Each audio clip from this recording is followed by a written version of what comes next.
Hello, my lovely listeners. I'm Dr. Mary Barson. And I'm Dr. Lucy Burns. Welcome to this episode of Real Health and Weight Loss. Hello, my gorgeous friends. How are you today? We've talked about the rare unicorn, which is the low-carb dietitian, and I have another one with us today. And this beautiful woman, you've probably heard before, she was on some of our earlier episodes. Her name is Jessica Turton, soon to be Dr. Jessica Turton, as she has now completed her PhD. And so we are super thrilled not only to have her on the podcast today, but we are so excited to hear her speaking at Low Carb Sydney. Jess, welcome to the podcast. Thank you for having me, Lucy. It's nice to be here as always. Oh, I know. And look, I'm going to tell you that your episodes right back at the start, episodes 32, 33 and 34, which were all about your low carb journey and in particular your history of disordered eating, they've been amongst the most popular episodes we've had. So really, really, really good stuff. So any of our listeners who haven't gone back to those ones, I would encourage you now to head on back. So Jess, you are, as we talked about, you're a low carb dietitian and you own a clinic with a number of low carb dietitians working there as well, which is super exciting and just such a great resource for people in Sydney. Tell us a little bit about your clinic, and also I would love to hear about your talk for the Low Carb Sydney Roadshow, because I know it's going to be a ripper. Thank you. So the clinic that I work at is Ellipse Health. So we are a group of dietitians and we practice online. So we consult with people across Australia, and then we also practice within other clinics. So we work at the Centre for Gastrointestinal Health, which is in Castle Hill and Bowral and Bella Vista. We've got a few places. And then we also work out of the Sydney Headache and Migraine Clinic, which is in the Sydney CBD. So we have that online and in-person availability, and we essentially practice medical nutrition therapy. So it's highly individualized. We don't kind of have a one-size-fits-all approach. We don't even do low carb and keto with everyone, but the way that we kind of work is focusing on people's nutritional requirements. So what are they not getting enough of that they need more of? And then also, what are those things that they're getting too much of that they need less of? And then we sort of formulate a diet based on that.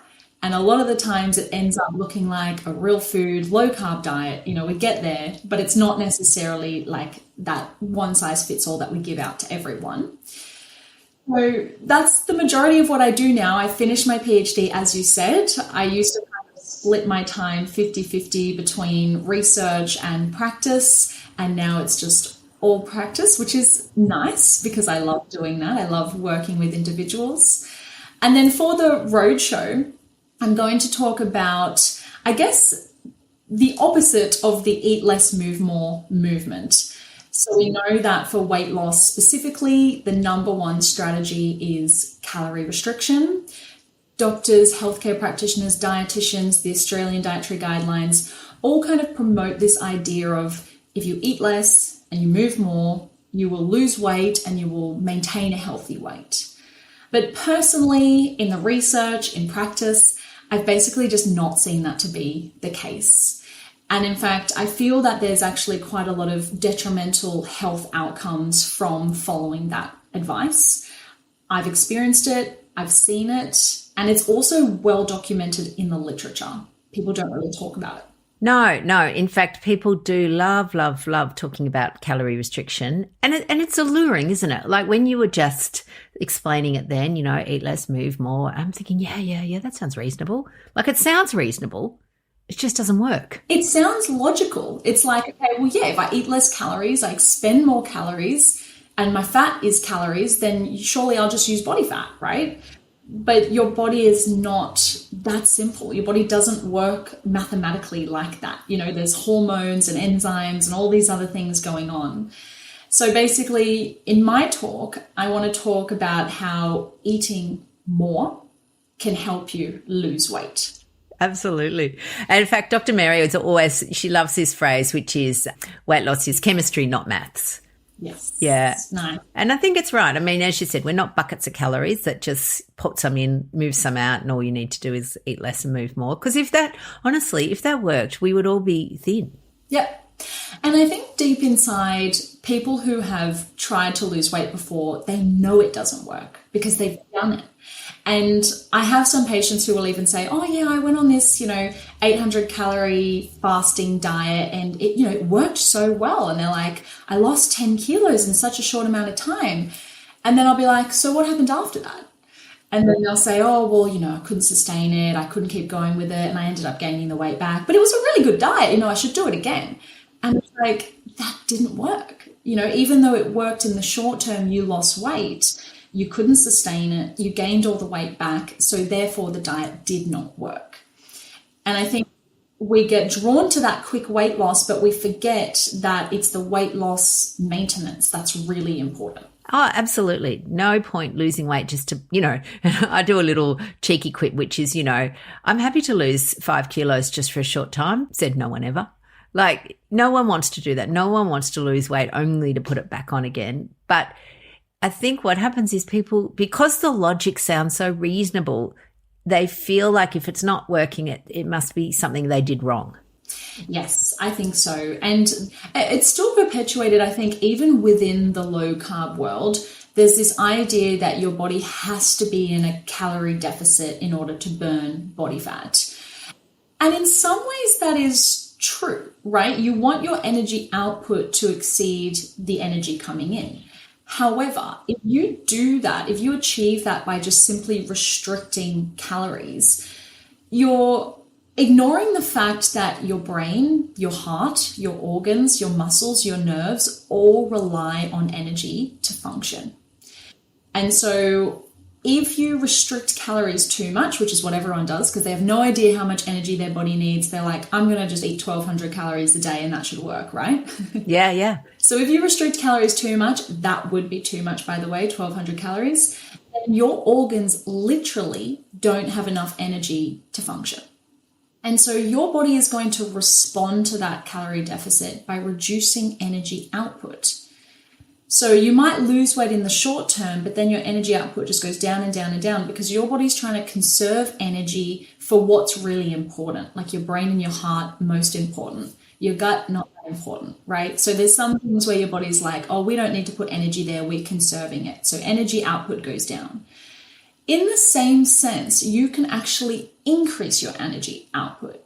So eating more of certain types of calories, eating more protein, getting more micronutrients, building more muscle, these are all ways that you can actually increase the energy that your body burns each day. So you can create a calorie deficit by eating more and not, restricting, which is a long-term solution. Because if we're talking about eating more, you're giving your brain, your organs, your gut, everything as much energy as they could possibly need. You're not going to run into nutrient deficiencies because you're eating more, not less. So there's nothing that's going to stop you. You can just keep moving forward. You don't have to stop what you're doing. Because if you're calorie restricting, you have to stop. You can't do that forever. No. We have a little phrase that goes, the thing you do to lose the weight is the thing you do to maintain the weight. But because we're so wedded in diet culture, the diet culture is that, you'll do something that's hard, restrictive, but it's okay because it's a short term. And then something magical happens at the end of that weight loss. And the magical thing is you get to eat more again. And so your brain and your body are all hanging out for that time where you get to eat again because, that's what you do in maintenance, apparently. And then we wonder why we're starting to put weight back on again. And it's like the same thing. The thing you do to lose it. So I always say to people, because people sometimes go, and I know you see these people too, Jess, is that when people have got a lot of weight to lose, it can feel like, oh my God, I'm going to have to do this forever. And I just go, well, newsflash, yeah, everybody does though. Whether you've got 50 kilos or 5 kilos, you just do this forever. It doesn't have to be perfect. But I think it has to be a safe strategy that you can do forever. Doing it forever would be the thing, like the good thing to be able to do. But if you're going down the typical route, which is eat less and move more, you can't do it forever. And even if you have like super strong willpower, I've been there, I've done it. I've restricted my calories to 1,000 calories a day. I did a great job. I didn't even have a bite more than I should have.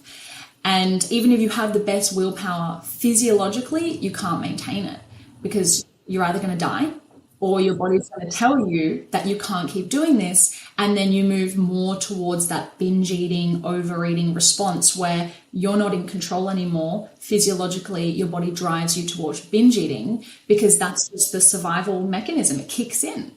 So I think being able to do something long-term that's safe and effective is really what everyone should be striving for. Yeah, totally agree. And if that means that your weight loss is a little slower, it doesn't actually matter. Doesn't matter because, and this is, humans are funny, aren't they? So much comparison, people will say, but my friend did this and she lost 10 kilos in 6 weeks and I've only lost 3. It's not working. It's like, okay, well, why don't we look at it in a year's time and see how we're going? Because I reckon the friend that's lost the 10 kilos in 6 weeks probably put it all back on again. I mean, some people do have rapid weight loss with a low carb and particularly high protein lifestyle, but most people, particularly women, who have done long dieting don't.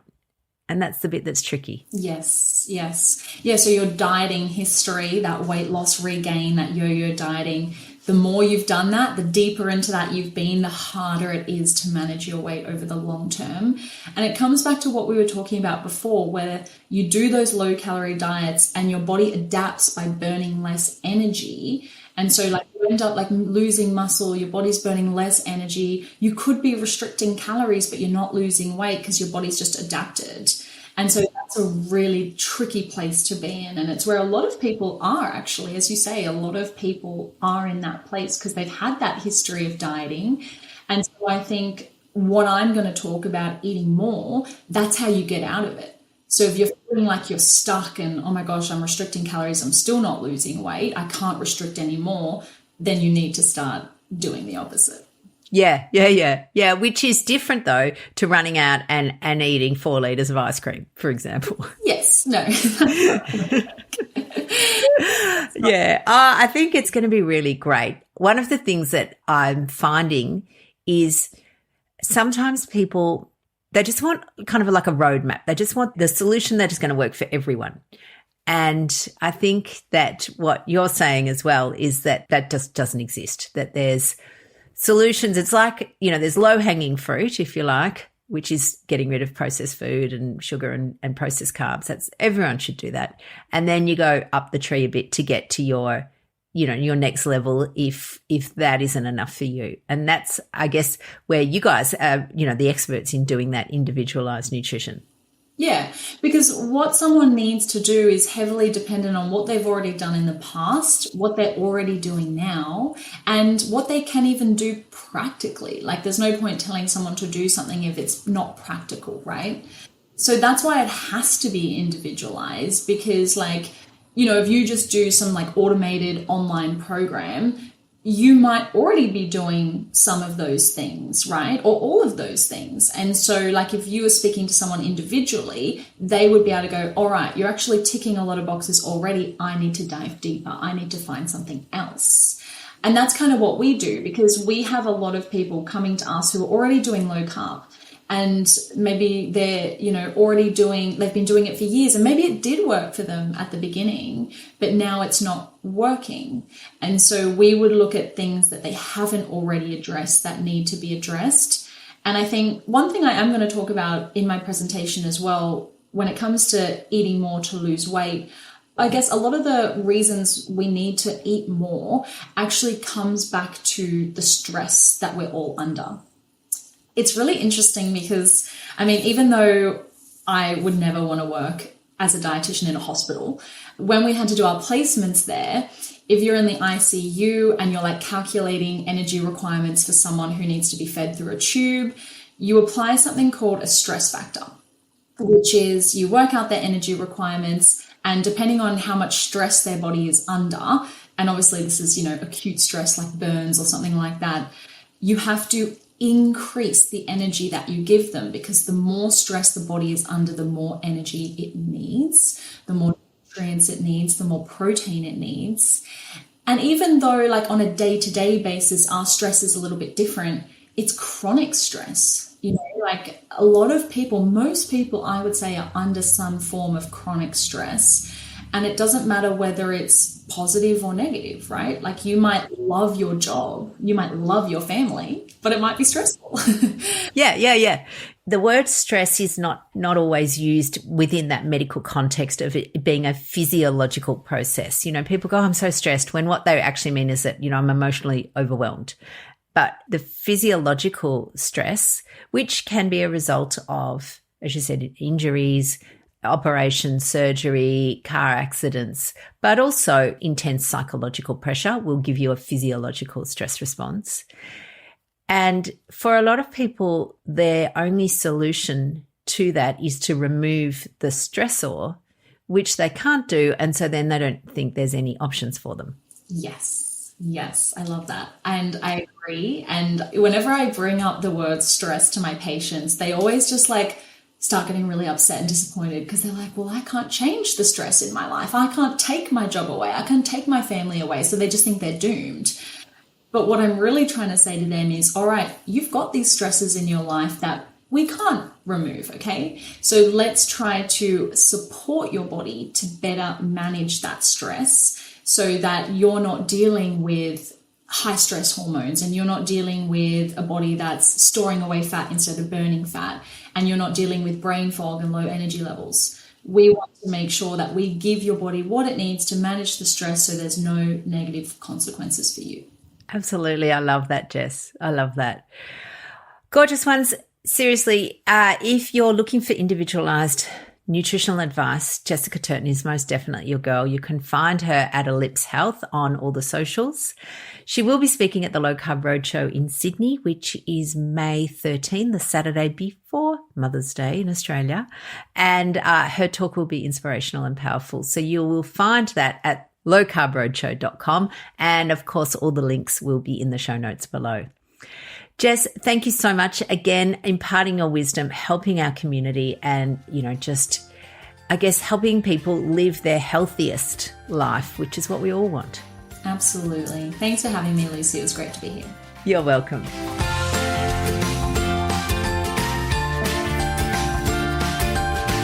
So, my lovely listeners, that ends this episode of Real Health and Weight Loss. I'm Dr. Lucy Burns. And I'm Dr. Mary Barson. We're from Real Life Medicine. To contact us, please visit rlmedicine.com.